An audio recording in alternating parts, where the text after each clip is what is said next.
होय व काय म्हणता? रात्री पुरीचा फोन आलता. लय रडत होती. नवरा बायकोशी भांडणं झाल्यात काय जुनं. म्हणली आबाला लावून दे, नाही मी काय बी करून घेईन. मग तू काय म्हणली? मी म्हणलं लावते आबाला. येता काय जाऊन? आता माझं जाणं कितीपत योग्य वाटतंय का तुला? मग आता लेकीच्या सुखी संसारात ढवळाढवळ करायचा आई बापाला काही अधिकार नसतो बघ. आता हे संसार आहे. संसार म्हणल्यावर भांड्याला भांड लागतच.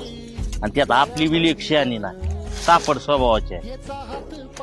काहीतरी पाहुण्याला आडवं दुमतं बोलली असेल, मारला असेल एखादा झपाटा पाहुण्यानं, लगेच फोन करून मी जीवाचं काही बरं वाईट करीत. काय आताच्या पोरी वाचलं लय अवघड आहे.